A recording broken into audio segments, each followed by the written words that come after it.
Welcome back to another episode of Freeform AI. My name is Michael Burke, and I do data engineering and machine learning at Databricks. I'm joined by my co-host. His name is Ben Wilson. I try to think through semantic distillation at Databricks. Today we're speaking with Sol. He studied cognitive science at Berkeley and then took a variety of roles that are frankly too numerous to list. But some of them was working at Google in product. He also founded a bunch of companies and has acted as an angel investor to a variety of very interesting and big names. He currently also runs a podcast, and then in his free time, he serves as founder and CEO of BestInterest, which is a co-parenting solution. So I know we were talking a little bit about this prior to recording, but do you mind just giving the origin story of this company? Sure. Yeah. Well, thank you first of all for having me on. And this idea for Best Interest began really as a that traditional founder story of experiencing pain. I can tell you a story about this moment that I was lying in bed, drifting off to sleep, and I heard a ding on my phone, and it wasn't the text message ding, it wasn't an email ding, it was a notification from Our Family Wizard, which is a co-parenting app that I was using at the time with my co-parent. And so I knew it was a message from my co-parent, and I knew that also I wouldn't be able to sleep until I'd read that message. And I wouldn't be able to probably sleep until I'd spent hours debating over how to respond in a good way. And so it was in that moment that I realized I really had a problem, but there weren't any solutions. And the court had suggested Our Family Wizard as a way to, reduce the conflict, but it just really wasn't doing it.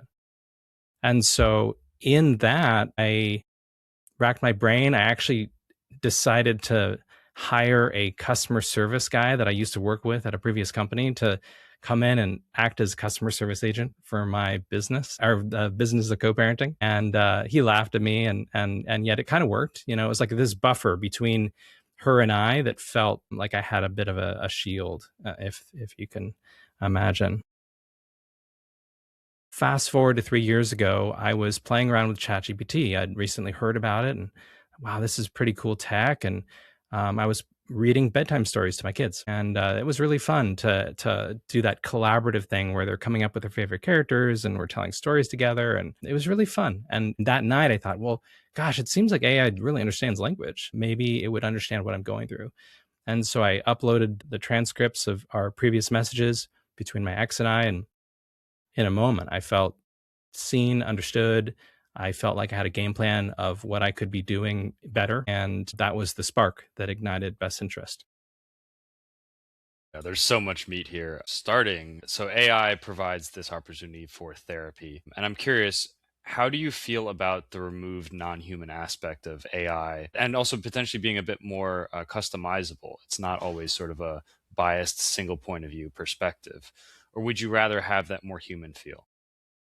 You know, I do think that we can experience here. Let me use this example that or metaphor. So I think AI it's an incredible engine for peace if we use it correctly. And what I mean by this is, if you go into any therapist's office, you'll find a pillow like the one behind me. And if you're feeling angry at someone or you're feeling really sad, if you're feeling angry, you can punch the pillow. If you're feeling really sad, you can cry into it. It's actually really good, simple technology because it takes our emotion, it doesn't hold resentment, it can't be triangulated. It's just a pillow, right? And I think that we can look at AI in that same way when it comes to emotionality because it can take all of our human emotion, it can help us process it so that then we can show up better in the relationships we have in our lives. Because it doesn't, right? AI doesn't hold a grudge, it doesn't really take a side, it can really understand language. That makes sense. And I feel like the fact that it's sort of non-judgmental is actually additive there because humans, I mean, therapists are theoretically unbiased, but I've been to therapy my whole life and I've had a variety of therapists, and some do not separate their personal perspectives from their advice. Most. Yeah, most. Yeah, Saul, this brings me back to I was in a similar situation 14, 15 years ago with my eldest kids and their mother. I re- I remember talking it through with like not corporate counsel, with like a counselor and saying like a lawyer and saying like, hey, what's the way to go about all of this? And because there were conditions where my lawyer was like, you need to get sole custody. And the judge, when going through all like the preliminary type stuff, he just assigned a court mediator. So we had to go, not even at the same time, like independently, talk to this person who has no skin in the game, who's just there to be like, I'm not taking sides, I'm taking notes. We're going to try to mediate this in order to get some amicable situation. And what you just described was like, hey, it's an impartial, highly trained, skilled mediator with no emotional context on it. I was like, this is just like that, but you don't have to wait 6 weeks to get an appointment while like things are on fire. So I'm like, what a brilliant idea.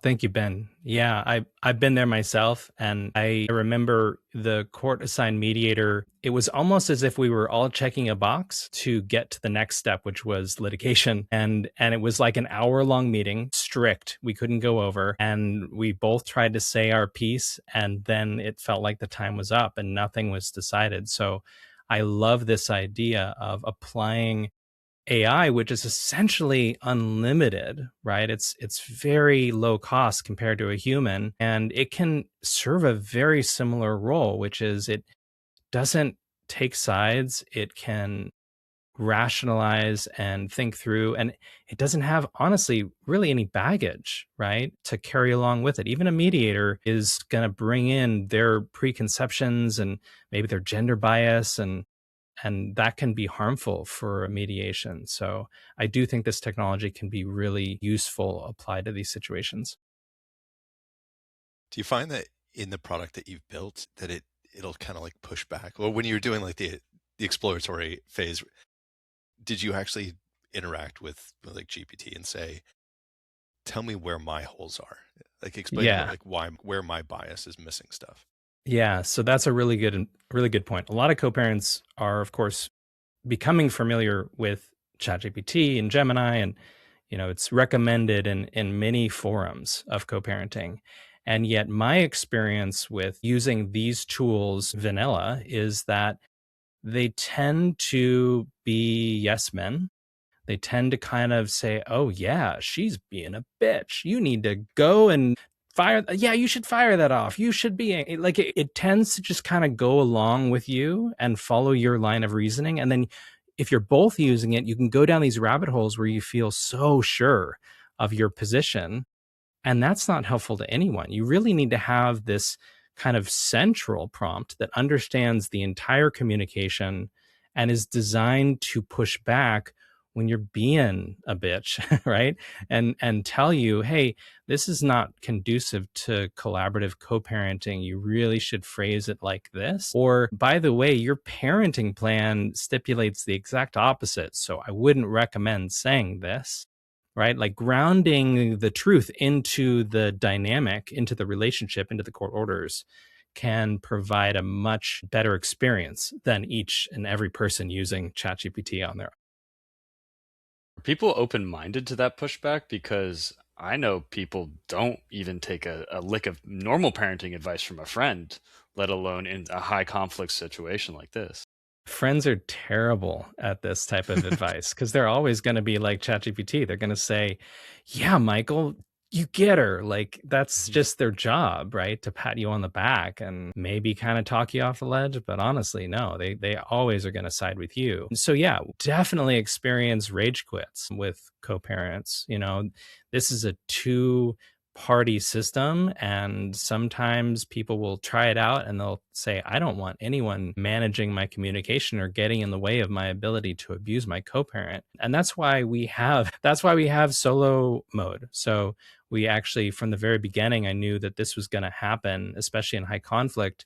And so we let a single user download the app, and then using SMS, we send the SMS for you. So then they respond, your co-parent responds, and they're just using SMS, but we're filtering the message, we're doing the processing, and then we're coaching you on the outbound. So we don't need to have both parties to agree to use it. About 60% of our users actually are in solo mode. Do you pre-filter a vitriolic response from a parent that's not on the platform to be like, Yes. this is gasoline on a fire. We need to remove all of, or just like rephrase Yes. this. And I that's think that's our fascinating. premier feature. And it's so important for domestic abuse situations. The types of messages we filter, honestly, are awful. And what we're doing is we're removing anything that's not constructive. So, my experience of laying in my bed and knowing that the message I might receive could be anywhere from, holding past resentments against me or implying that I'm, weak or whatever might be triggering of that day. I don't have to worry about that with best interest because it's already filtered all of that out. But as a co-parent, I can't just block my ex completely because we need to navigate this high stakes decision filled relationship, which is co-parenting. And so we leave anything that is child focused and collaborative in. So you can do a good job as a co parent. Everything else gets filtered out with a little icon indicating there's more to the message. So if you get a message from your co-parent, let's say Ben, you and I are co-parenting and I feeling a little spicy this morning and I send off a message, Ben, because you're always late, I expect you to pick up the kids at 3 p.m. today from soccer. Well, you're going to maybe go into a loop and say, well, I'm never late. What do you mean? And then we're like in 30 message deep thread of hating one another. It's not good for anyone. But with best interest, what you're going to get is Soul would like you to pick up the kids at 3 p.m., right? It's all you need to know. And it's easy for you to just respond with, okay. So you change the dynamic, even when only one co parent is on board with changing the dynamic.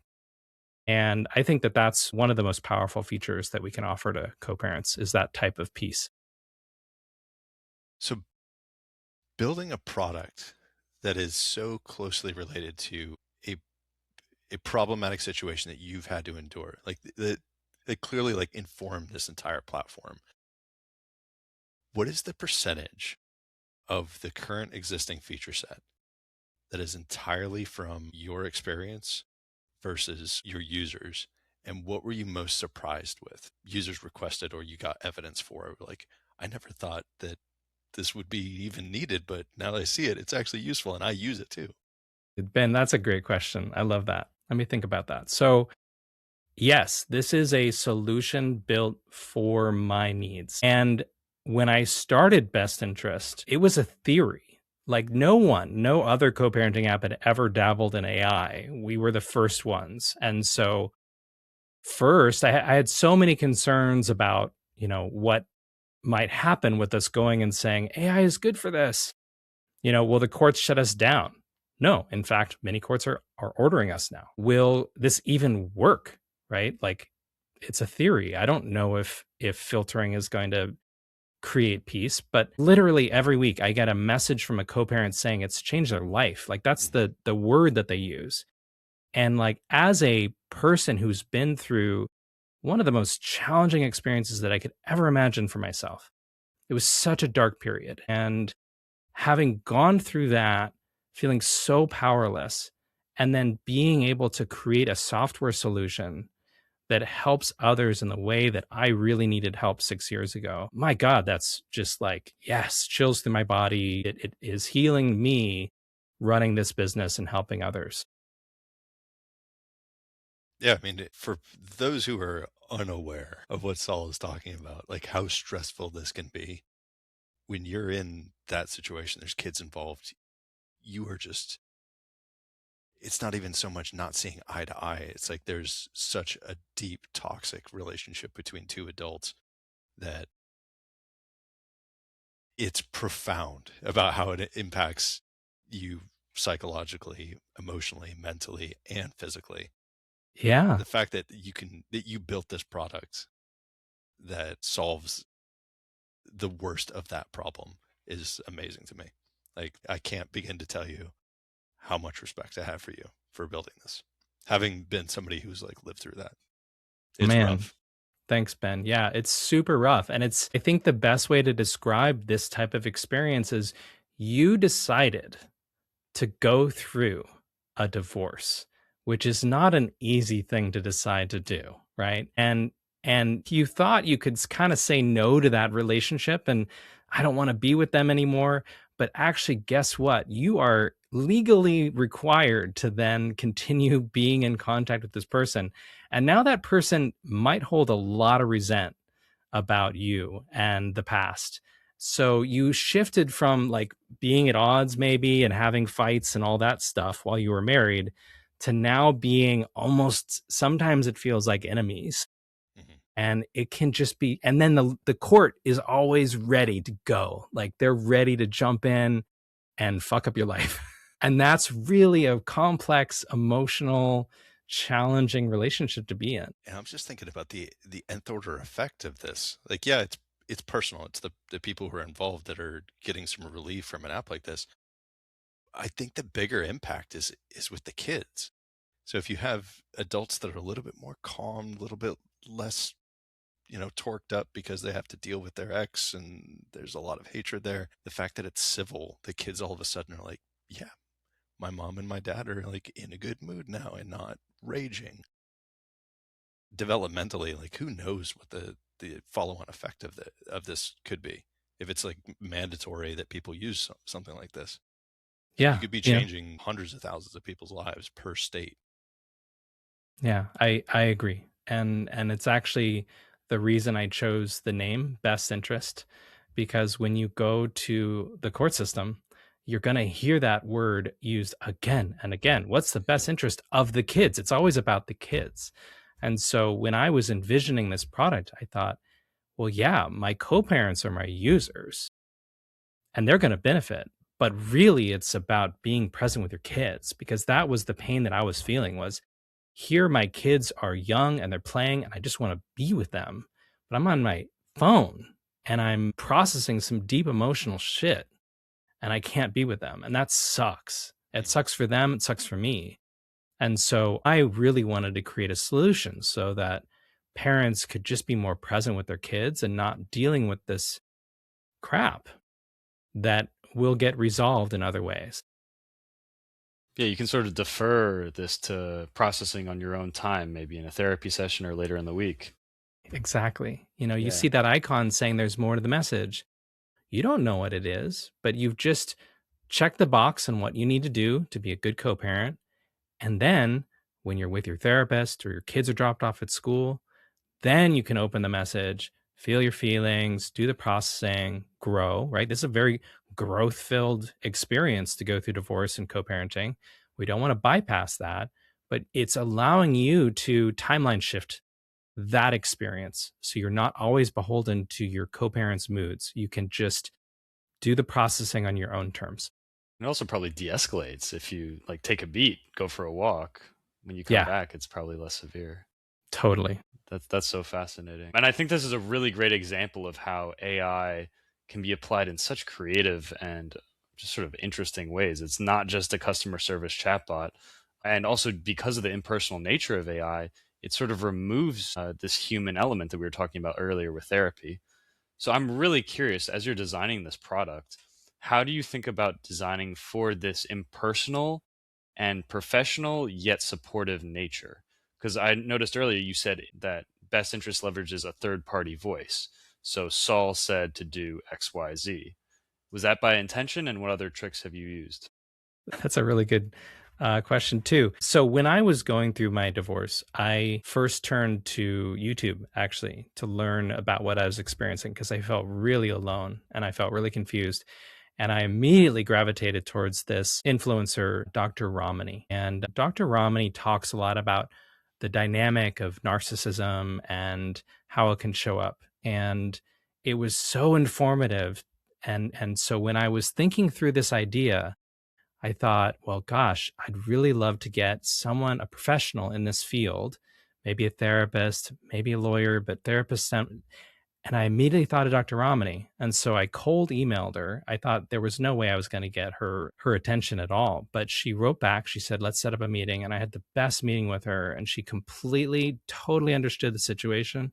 She said, yeah, let's do it. I'd love to join you. So she came on as an advisor. And from the very beginning, she helped inform those sorts of therapy minded ideas. So, you know, the idea of a mediator voice, or the idea of hiding the original message from the user so that they can then take it into a therapy office later. Like those sorts of things she helped inform. So you mentioned mediator voice. So that's a feature which you can disable if you want, but it takes some of the teeth out of this dynamic. So you might be holding a lot of resentment about the divorce process and your ex, and even hearing their name might be triggering. And so what we do is we actually just reframe it as if it was a third party, like a mediator, talking to you about what they said. So even though it's your ex who's writing you and making the request, sometimes mentally when we're receiving something that has been processed and thought through by another person, then it detooths it. We don't like jump into their head and say, well, they must, and you invent things like you make assumptions about what your ex must be trying to do. It's like, well, honestly, we've reviewed it. We think it's okay. And we're going to rewrite it and reframe it so you know that it's not coming directly from your ex, if that makes sense. Yeah, crystal clear. On the flip side of that, what things do you think are relevant to leave in that might still have teeth?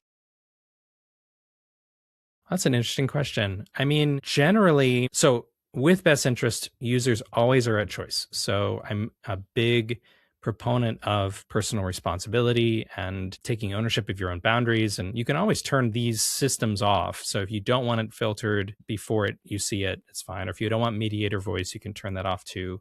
If you don't want coaching when you send a message, you can turn all that off. But in regards to your question, I guess it's yeah, Maybe not I don't much. really know the answer. Yeah. Okay. Yeah, I mean, if it's purely logistics based, the answer might be not much or nothing. But there's an element of communication where sometimes like a well worded "you hurt my feelings" type of sentence might actually be really productive if you take a lot of the sting out of it. So I was curious on that Okay. front.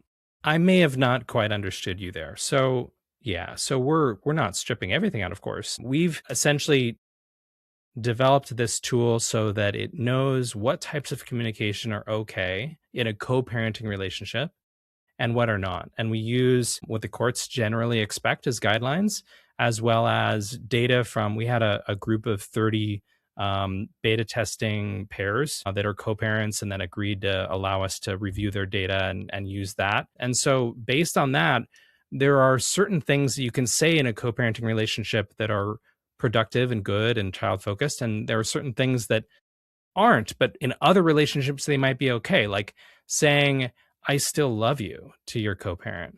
Well, that sounds nice, but actually, no. In a co No. parenting arrangement, that would be confusing and triggering and Yeah. probably manipulative. So we strip that kind of stuff out. So it's really about fine tuning what types of communication we are expecting and we are asserting in these types of relationships.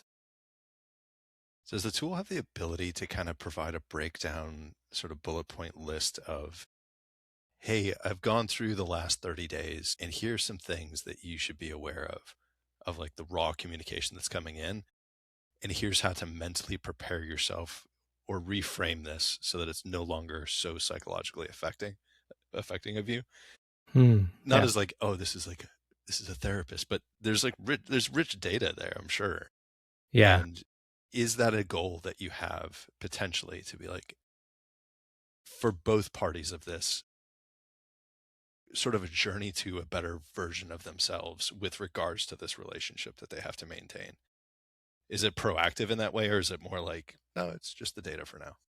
I love that framing. And I could see that being on our path. There is a co parenting coach component where you can ask it questions based on your parenting plan and based on the past history that you've had with your co parent. So if you're proactive and ask it for advice, it will be grounded in your relationship. But we don't have anything like a summary, maybe that you could take to your therapist. I think that could be a really good idea in the future. And the other thing I'd say is that whenever I talk to people about best interests, they always ask, so how are you different than our family wizard now that they have AI built in and these other co-parenting apps that are the big fish. And what I believe is that when we're building software, we are kind of planting our flag about what we stand for and how we're different. And so with best interest, we are not saying that we want to prepare you for court. those features are built in, right? We do want our co-parents to be ready if they need to, and we do some cool things around that to help prepare you for court. But honestly, this was created with the idea that we want to save people from court. We actually want to reduce the conflict before it escalates to court. And let's remove the court intervention completely if we can. And that's different. Our family wizard, they're like so deeply embedded in the family court system that that's all that they can offer as the intervention. And it shows the way that they implement AI is all just oriented around like it being up to the user to be fearful of the courts in order to, they don't have a shield, they don't have any filter on the inbound. So I think it's really important when you're just stepping back for a moment, when you're thinking about what kind of software you want to build, just really think about how you are going to be different philosophically from the other players in the space. I'm curious, where did you first learn this product insight? That I don't think a lot of people have this, by the way, Right on. about like when I've heard this from people who graduated from Y Combinator and like A16Z alumni I'm that a think about product. 2006 guy. Yeah. There A we go. long time ago. Okay, so clearly that's where you started to learn this stuff. Yeah. Maybe Y Combinator was great. And I would say that the progeny of this insight actually is rooted in my observations with AI. I think that we're entering into this really amazing era with software, but it's terrifying for people like myself who I make money with software, right? So I know that Joe AI coder can probably reproduce best interest fairly quickly now. And next week it's going to be even quicker. And so then how do I sort of survive in that environment as an entrepreneur? And the insight came that it really is about perspective, and it's about we differentiate um through our philosophy about the problem, and that it really matters, that original intention that you put into a business, that really matters.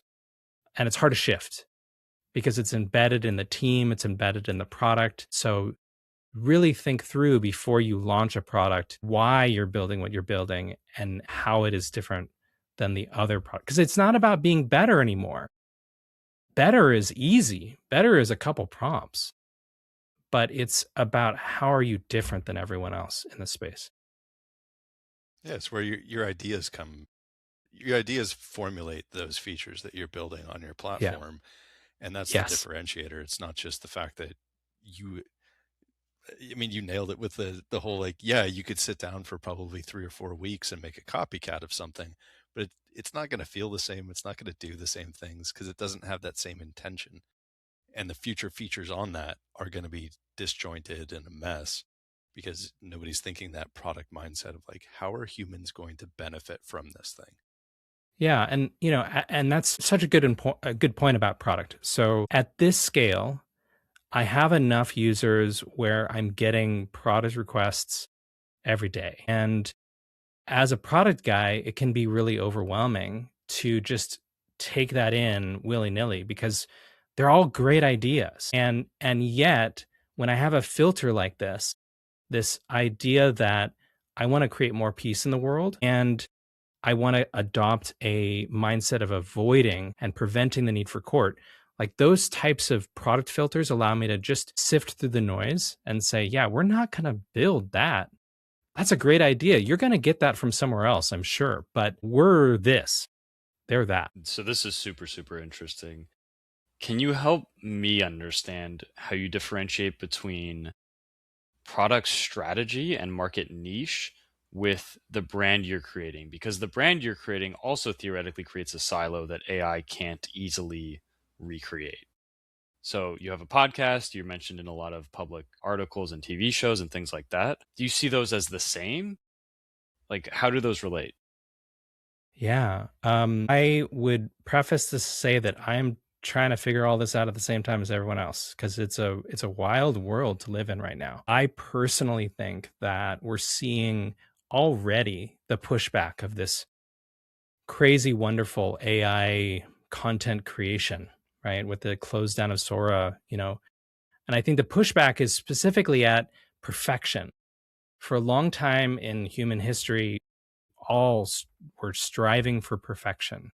And the closer we were to perfection, the better our podcast would be. Well, now perfection is, again, a prompt away. What do we do? I think that humans will start striving for imperfection and in particular, striving for what just really resonates with them. And when we're when we're talking to a person or listening to a podcast, it's so much easier to kind of grok. Does this person line up? Do I like the way that their voice sounds? Do I relate to their story? Like, I think that stuff, that's the juice of creating a product in the future. And so to that point, yeah. So when I was starting Best Interest, I got some product advice or some marketing advice that, gosh, you got to start a podcast. And I'm an engineer first. I don't like people all that much, at least interacting with them. And so I was afraid of that idea of creating a podcast. But I got the essential premise, which is that it's the human face that probably will lead all product. And so if I'm competing with a bunch of faceless co-parenting apps that really don't have much soul, then if I get my voice out there and I say, actually, this is what I stand for. I'm here to support you. I'm here to shield you. I'm here to protect you from what you're experiencing. Then people can empathize with that. They can feel that human connection. Let's say, well, I'm going to use that guy's software instead of whatever that is, that logo. The Yeah, theory. I actually don't think that it can be underestimated enough how important it is for you to be somebody who builds something for the reason of it solving a problem for you. It's so much more relevant. Like you can intrinsically trust that. It's like if I was still in that situation, which I'm not, but I would be like, okay, dude, like right after this is done, tell me where I can download and like sign up for your app. Because I would just be able to get it. Be like, this guy knows what this is like. He's definitely making the right product decisions. Like it might not be as like polished as this other app that's been out for 10 years that has an army of 200 people working on the React UI, but the core fundamentals of this product are probably going to beat anybody else because it's not designed by committee. It's designed by somebody who had skin in the game and knows what is the most important part of this journey that app helps manage. And the insight that you get when you go through an experience like this, you start at this place of being like, what is this? What's going on? I must be the only one going through this because this is so awful. And then you start widening your lens and realizing, oh, wait, there are people all over the place that have just gone through this exact same scenario. And that's really what's so, I think, so impactful when you find a problem that you suffered through and then you create a solution to solve that problem. You're not just solving it for yourself, you're solving it for all the other people who've gone through it because we are all going through very similar things. And then the other thing I'd add to that is I just think it's so cool to be at a time where even non-technical people can have an idea and create it. I think that's really special and I think it will create more solutions for niches. Best interest isn't for everyone. It's for co-parents and in particular it's only going to resonate with certain co-parenting relationships. And that's okay. I want to solve for those people. And you've founded how many companies thus far, Saul? Let's see, 5. Okay. And have all of them started with this similar problem-solving No. mindset?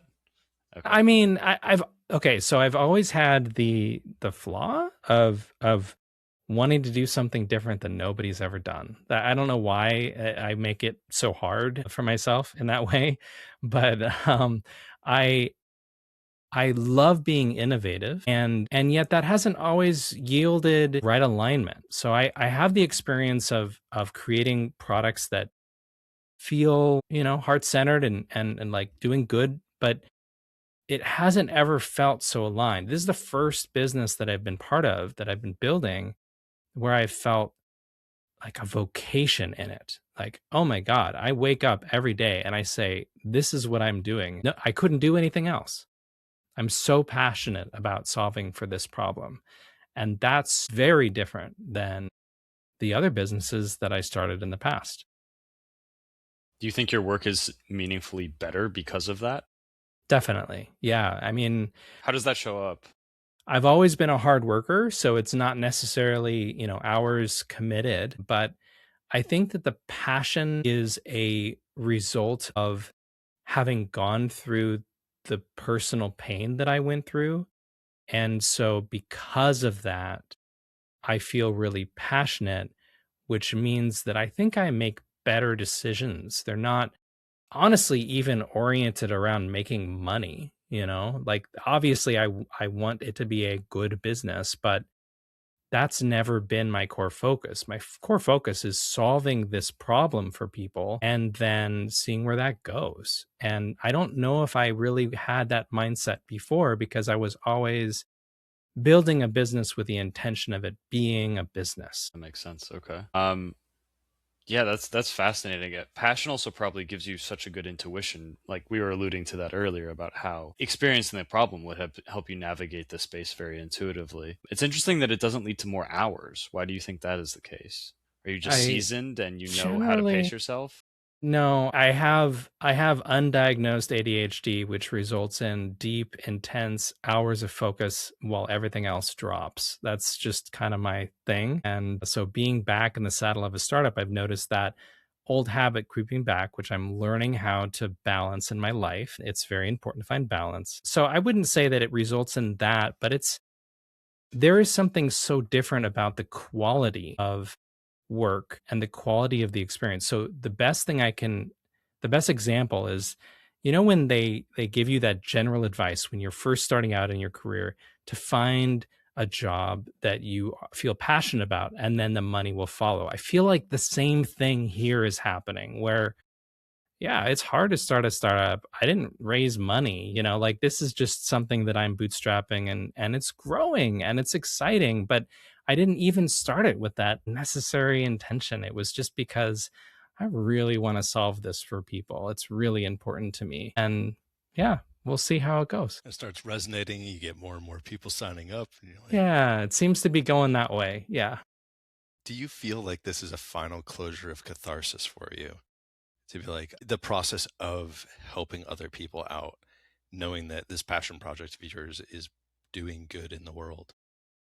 Yeah, I don't know. That period of my life was easily the most painful period in my entire life. I hope I don't have to go through anything like that again. I feel in my life such a right alignment with myself and how I show up in the world.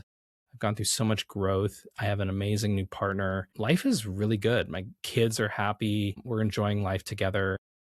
And so, yeah, it's just in my life, I'm feeling so good. And so, once it's time to close the chapter in whatever way on best interest, I don't know what comes next, but I now have this taste of true passion and calling. And I think that that's going to be my bar. It's not going to be, is this different than everyone else? Right. It's going to be more about, can I really get my this is what I stand for flag and plant it in this and then have that being my rally cry.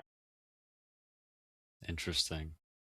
Yeah, that makes a lot of sense. And speaking of sort of like broader impact, I'm curious, Ben, for your perspective as well. There's been a lot of angling about how AI can change human interaction. And if I were to spin this story negatively, I would say, oh, people are never going to learn how to properly communicate.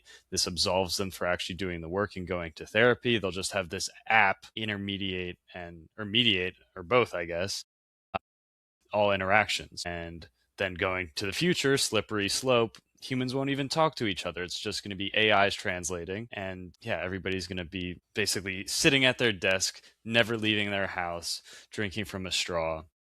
Is that going to happen?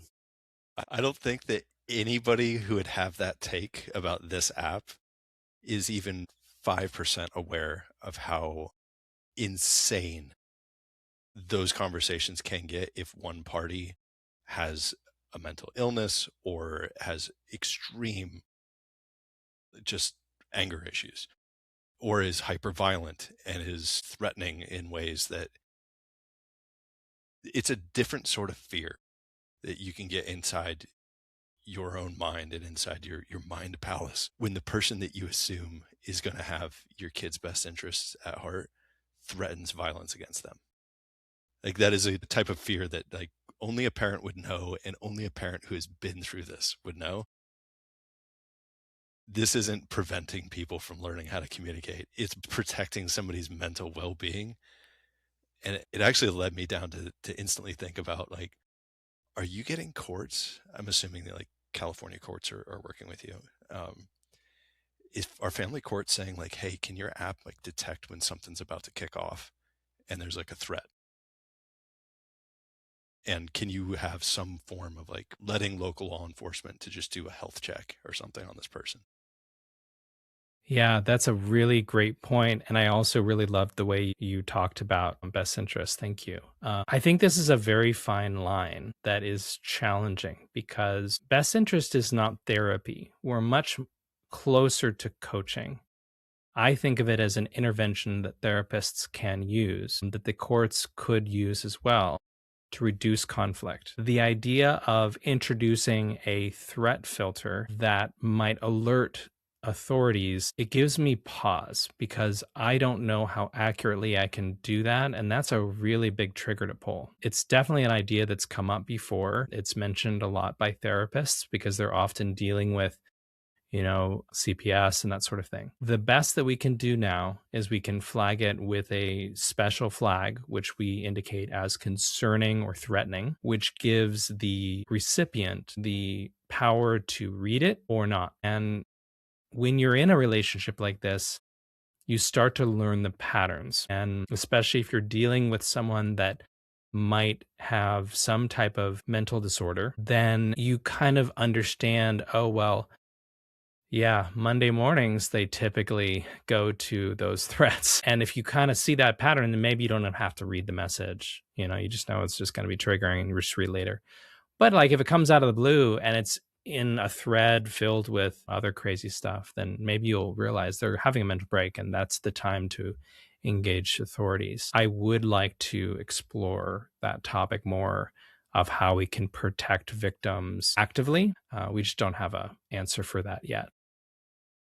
Yeah, I would think if I were in your shoes, I'd be like, I'm going to wait for legislators to order that. It seems like a government sort of thing, but I think your approach is brilliant with regards to that. Like, put it in the hands of the person who's receiving it to say, you may want to contact authorities here because the probability that something really bad is about to happen is fairly high. Yeah. And to your point, Michael, I don't know what's going to happen in the future with AI. I've watched Black Mirror like everyone else, and so I think I have an idea, but it's not a pretty picture. I'm actually an optimist. I think that AI is this amazing mirror on humanity. I think that it can represent the worst part of us, and it can also represent the best part of us. And I think we get to decide what that is, and I think that's really cool.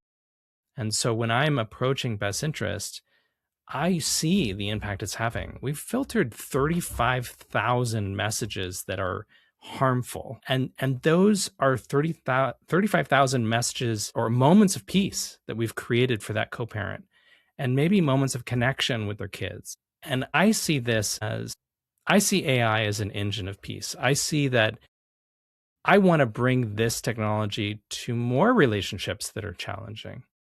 I've had my fair share of difficult bosses that I would love to put a filter on, especially at night. Like, I don't need to know what is really high priority right now for you because it's not for me. I'd love that. And I think that that's coming. I think that we are used to, we went through this interesting human experience of like communicating in person and being available when the person is in front of us, we're available to receive their communication. If we didn't like it, maybe we'd kind of avoid them and not be around them.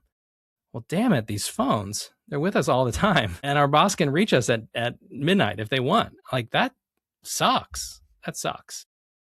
And I think that that's a more modern human invention. So at the same time, I wonder if AI is actually the antidote to that always on, always available communication that will allow us to set boundaries with the people in our lives that we might find the most difficult, that for whatever reason we can't fully block.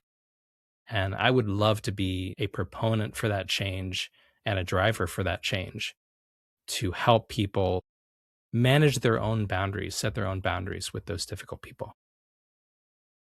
Yeah, well said. And also, you got to think about the counter of people will just struggle through that. And yeah, they might develop some skills along the way. But as we were talking about, this is a very severe example. It's not just like developing your ability to tell a good joke or your ability to do a pitch or whatever it might be. This is like real serious stuff. So it doesn't quite apply to a lot of those other more general conversations, I think. And it's amazing to me that we have this technology now that 14.99 a month, someone can experience something life changing. Like, wow, I'm not a therapist charging $300 an hour, right? Like, this person suddenly is having a much better experience in their life for a very affordable price thanks to AI. And I think we're just really blessed to be living at a time of so much creativity and expansion. I mean, they're not getting a $15 a month beneficial service thanks to AI. They're getting it thanks to you and coming up with this idea and living through Sure. it and making it happen. Like that's AI is a tool in that case, but It's all yeah, it's all it's all together. It's all merging at the right time. I feel yes. like, like I mentioned in my own journey, my first thought was a shield, right? I had the idea of a shield, but I didn't have the technology yet. So I thought human, right? And that worked. It was slow, but it was kind of that sprout of this idea that someone could sit between me and her, and he's not going to have the same triggers as I am. So he's going to help talk me off my cliff and remove anything that's just not necessary. And so, yeah, there is that. I think that's the core of the concept. And AI is a tool that allows us to expand that reach out to people that wouldn't have been possible for the price that we're charging. Yeah. Sounds like quite the little market niche you got there. So we're about at time. This has been absolutely fascinating, and I will summarize some interesting points that stood out to me. So first, the impersonal nature of AI can be really beneficial, and AI serves sort of like a mirror in society. And so, as you mentioned, there's good and there's bad, and we can choose. So we'll see how humanity operates in the coming years, but it's a very pivotal time. More on the product and company side, branding and philosophy becomes even more important as software engineering and execution becomes a commodity. And one potential moat for that is emotional resonance. If you can easily have your products resonate with people, whether it be a face on a screen or however, AI can't as easily intuit and replace that. And then finally, a really great way to make a good company is to solve your own problems. It has you develop more intuition about what those problems actually are and how they need to be solved. And you also just gain more emotional investment. So you often operate in a different way. And it not isn't necessarily hours, but it's often more creativity. So if people want to learn more about you, best interest, or anything else, where should they go? Well, we are available on iOS and Android. Just search us out, Best Interest. You can also visit us on the web at bestinterest.app. And I can be reached directly, founder at bestinterest.app. And I would love to hear from you and hear your insights and thoughts and even feature requests. Well, until next time, it's been Michael Burke and my co host, Ben Wilson. and have a good day, everyone. We'll catch you next time.